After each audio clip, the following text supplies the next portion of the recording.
Hello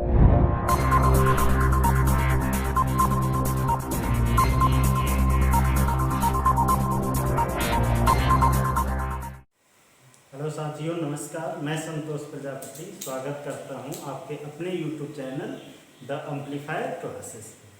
साथियों, बहुत दिनों के बाद आज वीडियो बनाने का मौका मिला है। इसके पहले हमने 3 वीडियो बनाए हैं, वर्ण, वर्णमाला और स्वरों का विभाजन के बारे में। ठीक, स्वर को हम पूरी तरह से पढ़ लिए थे, स्वर कितने होते हैं, कौन कौन से होते हैं। आज हम पढ़ेंगे व्यंजन के बारे में कि व्यंजन क्या होता है। ठीक है दोस्तों, तो आइए देखते हैं कि व्यंजन क्या होता है। जैसा कि आप जानते हैं, यहाँ लिखा हुआ है व्यंजन। ठीक है, ये हिंदी का जब हम विभाजन किए हैं वर्ण विचार, शब्द विचार और वाक्य विचार में, तो वर्ण विचार के बारे में हम लोग पढ़ रहे हैं। वर्ण विचार में हमने स्वरों के बारे में पढ़ा है। आज हम व्यंजन के बारे में पढ़ेंगे। तो व्यंजन क्या होता है, यहाँ पे हमने एक परिभाषा लिखी हुई है। इस परिभाषा को जरा ध्यान से देखिए। वे ध्वनियां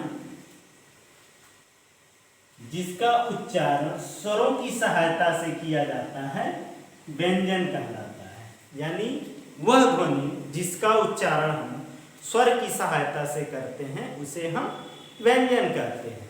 जैसे यहाँ पे हमने लिखा है को, अब को में हमने क्या ओ, इसे हम अपने मुख से उच्चारण करें, क्या बोले को में क्या उसके लास्ट में ओ आ रहा है, यहाँ पे को में ओ जुड़ा हुआ है। उसी तरह से ख में भी क्या ओ जुड़ा हुआ है। यानी कोई भी व्यंजन जो हमारा होता है बिना स्वर की सहायता से हम नहीं बोल सकते हैं। जबकि स्वर ध्वनियां जो होती हैं वे स्वतंत्र होती हैं, उसको किसी अन्य वर्णों की आवश्यकता उसमें नहीं होती हैं, वह स्वतंत्र रूप से बोली जाती हैं। लेकिन व्यंजन ध्वनियां जो होती हैं, जो व्यंजन वर्ण होते हैं, ध्वनि मतलब वर्ण से ही होता है, जो व्यंजन के हमारे वर्ण होते हैं वो बिना स्वरों की सहायता से नहीं बोले जाते हैं। लेकिन जब भी व्यंजन बोले जाएंगे उसमें स्वर कहीं ना कहीं होगा। स्वर के सहायता से ही व्यंजन को हम बोल सकते हैं, जैसा कि हमने आप लोगों को अभी बताया है। ठीक है, तो आप ये समझ गए होंगे कि व्यंजन क्या होता है। जिन ध्वनि का उच्चारण स्वरों की सहायता से होता है उसे हम व्यंजन कहते हैं। जैसा कि एग्जाम्पल में हमने आपको बताया। ठीक, एक चीज और, व्यंजन को हम हल नाम से भी जानते हैं। ठीक, व्यंजन को क्या जानते हैं हम, हल नाम से भी जानते हैं। जैसा कि हमने स्वर में भी बताया था, स्वर को हम किस नाम से जानते हैं, अच। क्या होता है, अच। उसी तरह व्यंजन को हम किस नाम से जानते हैं, हल। ये वास्तव में जो होते हैं ये संस्कृत के नाम है। ठीक है, संस्कृत में जो वर्णों का विभाजन होता है उसमें अच और हल आता है। लेकिन कभी कभी हिंदी के प्रश्न पत्र में भी ये पूछ लिया जाता है कि व्यंजन को और किस नाम से जाना जाता है, तो हल नाम से। स्वर को किस नाम से जाना जाता है, तो अच नाम से। ये थोड़ी सी जानकारी जो हमें आप लोगों को बतानी थी बता दी है। ठीक, अब आइए बताते हैं कि व्यंजन होता क्या है। ठीक है, व्यंजन को कितने रूपों में विभक्त किया गया है, कितने पार्ट हैं इसके। ठीक है, जैसा कि यहाँ पे व्यंजन लिखा हुआ है। ठीक है, ये सारे क्या है, जो भी लिखे गए हैं सब व्यंजन वर्ण लिखे गए हैं। ठीक, और इन्हीं के इनको कितने भागों में बांटा गया है, किस किस नाम से जाना जाता है, उसके बारे में हम आप लोगों को बताते हैं। व्यंजन में जैसे ये क्या होते हैं, हमारे वर्ग कहलाते हैं। क्या वर्ग कहलाते हैं, वर्ग। जैसे ये क्या है, क वर्ग।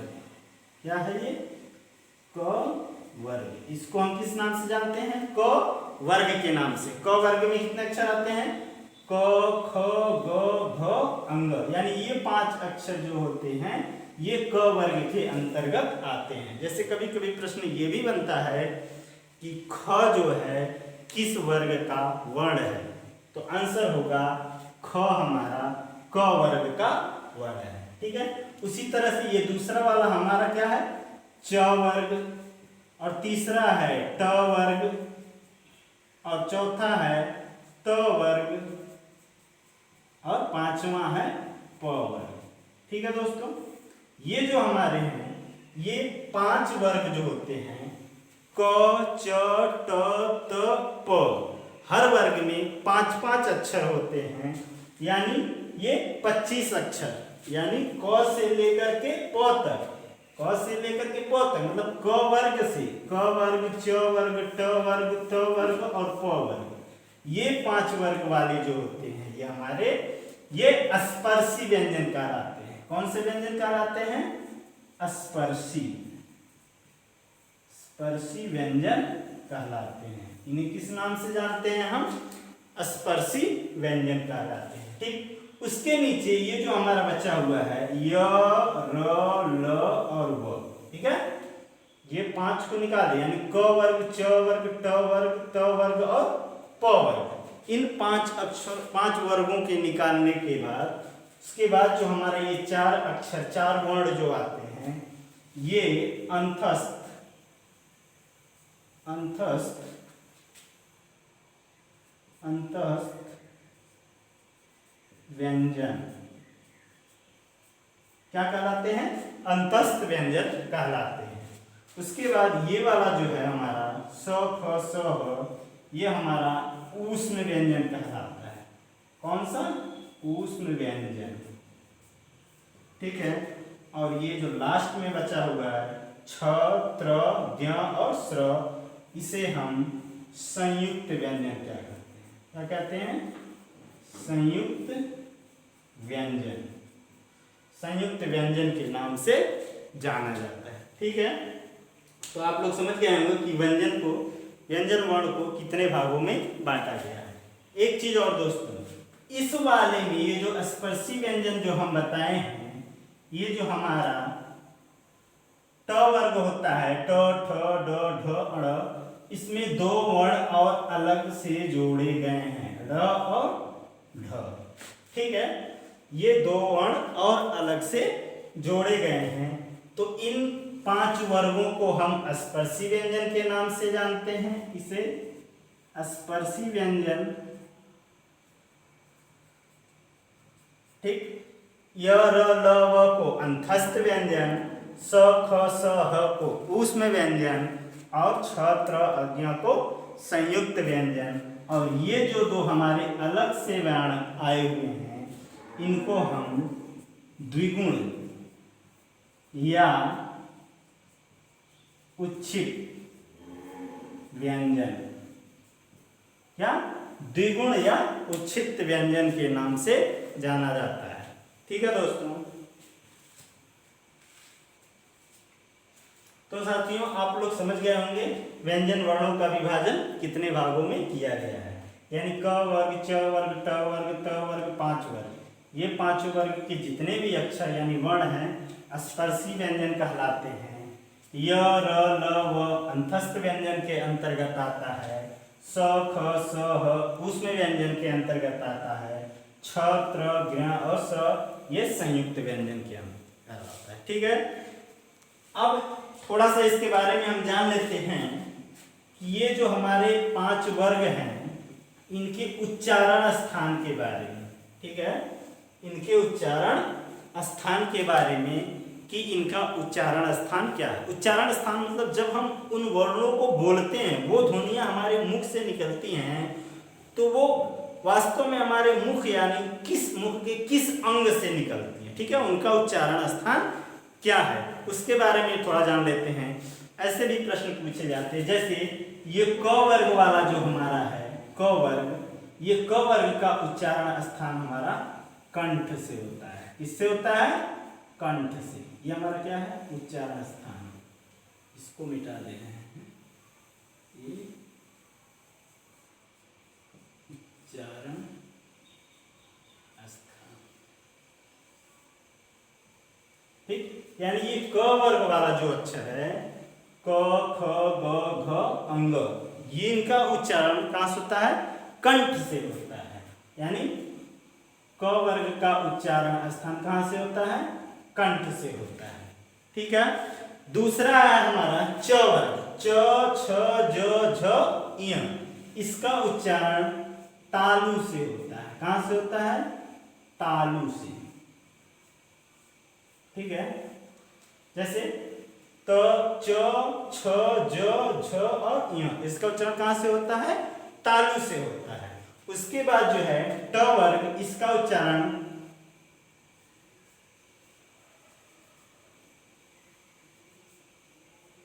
मूर्धन्य से होता है। इसका उच्चारण स्थान क्या है? मूर्धन्य है ट वर्ग का। और ट वर्ग का उच्चारण स्थान, एक मिनट जगह नहीं है, थोड़ा सही से लिख दें, यानी ये कंठ से ये तालु से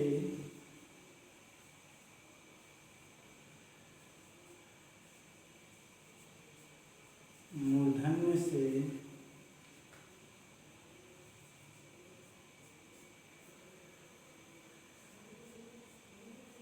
दंत से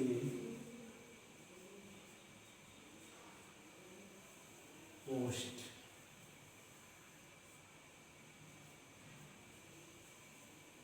ठीक है दोस्तों, तो क वर्ग का पूरा उच्चारण स्थान कहाँ से होता है? कंठ से होता है। क वर्ग में जितने भी अक्षर हैं क, ख, ग, घ, अंग, इनका उच्चारण क्या है? कंठ है। दूसरा है च वर्ग, यानी च, छ, ज, झ, य, इसका उच्चारण कहाँ से होता है? तालु से, यानी हमारे मुख के ऊपर ये जीभ जो होती है ऊपर वाले हिस्से में टकराती है। जब उसको हम बोलते हैं तो कहाँ? ऊपर वाले हिस्से में टकराती है, यानी तालु से होता है। और ट वर्ग, ट, ठ, ड, ढ का उच्चारण स्थान मूर्धन्य से होता है। ये अंदर कंठ और नासिका जो होती है इसके अंदर मूर्धन्य होता है, वहां से होता है। और त, थ, द, ध का उच्चारण स्थान दंत से होता है, यानी त, थ जब हम बोलेंगे तो दांतों से उसका प्रयोग, यानी दंत से होता है। प, फ, ब, भ का उच्चारण स्थान ओष्ठ। जैसे हम प बोलते हैं तो हमारे दोनों ओठ क्या होंगे? दोनों ओठ आपस में सटेंगे, ये इनका उच्चारण स्थान है। तो उच्चारण स्थान के बारे में भी प्रश्न पूछा जाता है। ठीक है साथियों, अब आप लोगों को समझ में आ गया कि व्यंजन वर्ण कौन कौन से होते हैं तथा उनका अलग अलग क्या नाम है, उन्हें किन नामों से जाना जाता है या कितने भागों में विभक्त किया गया है और उनका उच्चारण स्थान क्या है। आगे आइए देखते हैं कि क्या है इनका अलग अलग परिभाषा, अलग अलग नाम। एक चीज और दोस्तों, एक चीज भूल गए, ये जो हमारे लास्ट के जो 5 अक्षर हैं, ठीक है, अंग, इय, अण, न और म, ये 5 अक्षर पंचमाक्षर या पंचमाक्षर के नाम से भी हम जानते हैं। इन्हें हम पंचमाक्षर के नाम से भी जानते हैं। तो आइए इसके आगे बताते हैं कि स्पर्शी व्यंजन क्या होता है, अंतस्थ व्यंजन क्या होता है, ऊष्म व्यंजन क्या होता है तथा संयुक्त व्यंजन क्या होता है, उसके बारे में जानते हैं। ठीक है साथियों, तो देखते हैं।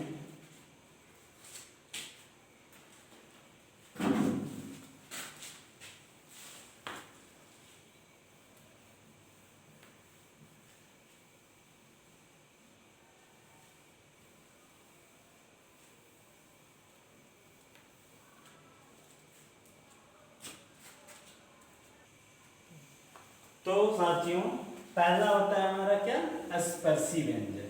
ठीक है, स्पर्शी व्यंजन क्या होता है? जिन वर्णों को बोलने में, ठीक है, ध्वनियां क्या होती हैं? उच्चरित होते समय स्पर्श करती हैं। ठीक है, स्पर्श करती हैं हमारे मुख बिंदु से, यानी जहां से हम बोलते हैं, जब ही बोलते हैं तो उनका स्पर्श होता है। जैसे उनके उच्चारण के स्थान के बारे में हमने आपको बताया है। ये कौन कौन सा आता है? क वर्ग से, यानी क वर्ग में क्या आता है? क, ख, ग, घ, अंग। ठीक है, क वर्ग, च वर्ग, ट वर्ग, त वर्ग तथा प वर्ग। ये 5 वर्ग के जो 5-5 अक्षर यानी 25 अक्षर होते हैं, 25 वर्ण होते हैं, ये क्या होते हैं? स्पर्शी व्यंजन होते हैं। उन्हें हम स्पर्श, जब बोलते समय उनके उच्चारण में क्या होता है? कहीं ना कहीं स्पर्श होता है, इसलिए वो स्पर्शी व्यंजन कहलाते हैं। ठीक है, तो इसके बारे में आप जान गए होंगे कि स्पर्शी व्यंजन क्या होता है और कौन कौन से होते हैं। क वर्ग से लेकर के प वर्ग तक के सभी वर्ण स्पर्शी व्यंजन कहलाते हैं। ठीक है, उसके बाद दूसरा आता है हमारा अंतस्थ व्यंजन। दूसरा जो होता है हमारा क्या होता है, अंतस्थ व्यंजन होता है। ठीक, अंतस्थ व्यंजन क्या होता है, जैसे अंतस्थ व्यंजन को हम अर्ध स्वर भी कहते हैं। अंतस्थ व्यंजन को अर्ध स्वर भी कहा जाता है, यानी कहा जाए तो अंतस्थ व्यंजन को हम एक और नाम से जानते हैं। किस नाम से, अर्ध स्वर। अर्ध स्वर के नाम से हम जानते हैं। क्यों इसको अर्ध स्वर कहते हैं उसके बारे में हम आप लोग बताते हैं। जैसे क्योंकि अंतस्थ व्यंजन की उच्चारण में, जब हम अंतस्थ व्यंजन का उच्चारण करते हैं, जब बोलते हैं अंतस्थ वर्णों को, तो स्वर का भी आधा समय, यानी अंतस्थ व्यंजनों का उच्चारण में जो स्वर होते हैं हमारे अ आ ई उ, ये सब जो होते हैं, उनसे भी क्या आधा समय लगता है। उनसे भी क्या लगता है, उसका भी आधा समय लगता है। इसीलिए इसे हम अर्ध स्वर के नाम से जानते हैं। यानी अंतस्थ व्यंजन को और किस नाम से जानते हैं, तो अर्ध स्वर के नाम से जाना जाता है। क्यों, क्योंकि वह स्वरों से भी आधा कम समय में उच्चारण होता है।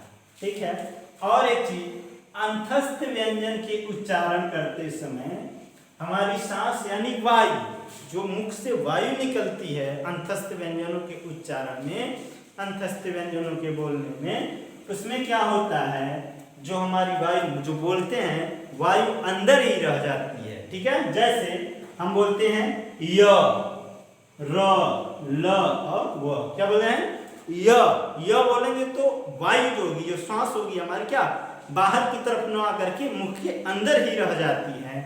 इसीलिए हम इसको अंतस्थ व्यंजन कहते हैं। ठीक है, ये तो समझ में आ गया आपको कि अंतस्थ व्यंजन क्या होते हैं। और अंतस्थ व्यंजनों की संख्या कितनी होती है, तो 4 होती है। अंतस्थ व्यंजनों की संख्या कितनी होती है, 4 अंतस्थ व्यंजन। और ये जो स्पर्शी व्यंजन होते हैं, ये क वर्ग से लेकर के 5 वर्ग, इनके कुल कितने होते हैं, 25।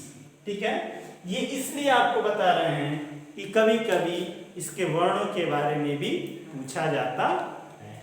ठीक है, अब इसके बाद बताते हैं आप लोगों को हम तीसरा वाला। ठीक है, स्पर्शी हो गया, अंतस्थ हो गया, और तीसरा है ऊष्म व्यंजन। क्या है हमारा, ऊष्म व्यंजन। तीसरा हमारा है ऊष्म व्यंजन। ठीक है, ऊष्म व्यंजन क्या होता है इसके बारे में हम आप लोगों को बताते हैं।